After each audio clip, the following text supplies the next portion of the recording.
Good morning મિત્રો, આપણે direct પહોંચી ગયા તળાજા અને તળાજાનો ડુંગરો બતાવું તમને આજે. પહેલાં આપણે ડાયરેક્ટ પગીચા ચડી જઈએ. પગીચા ચડવાના હતા 3 માળના પગીચા ચડીને થાકી ગયો તો ચાલો માથે જઈને મળીએ. તો ફાઇલેની ઉપર પહોંચી ગયો અગાશીની ઉપર અને સામે બાજુ દેખાય છે તળાજાનો ડુંગરો અને આઈનો વ્યૂ કંઈક અલગ જ થવાનો છે. તો બન્યા રહો આગળ. ધાબા ઉપરથી આપણે તળાજાનો નજારો જોઈએ અને તળાજાનો નજારો બહુ ડેન્જર એટલે એકદમ સુંદર છે હો. નાથી હવે થોડોક હું હાલું ને આગળનો વ્યૂ પણ તમને બતાવો. આગળ પણ બહુ ખાસ ડેન્જર જોવાલાયક જગ્યા છે. તો આગળની બતાવું. આગળથી જોઈએ પહેલાં તમે આ જુઓ કેવો ડેન્જર દરવાજાનો લુક છે ને અને સામેની બાજુ દેખાય એ તળાજાનો ડુંગર છે. પછી શું થોડીક વાર આપણે તળાજાનો ડુંગર જોયો અને મોજ આવી ગઈ. હું કહું વાહ, આવું આપણી ગામમાં હોય તો મજા આવે.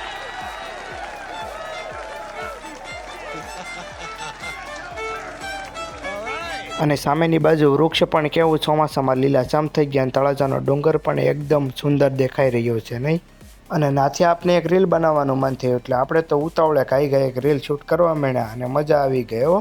કેવી ડેન્જર રીલ છે. હવે આપણે કાંઈ નીચે ઉતરવું હતું એટલે આપણે આગળ ધીમે ધીમે ચાલવા માંડ્યા અને આગળ ઉતરવા માટે કાંઈ હવે જઈએ એટલે આપણે સીધા ના જઈને નીચે ઉતરી જઈએ.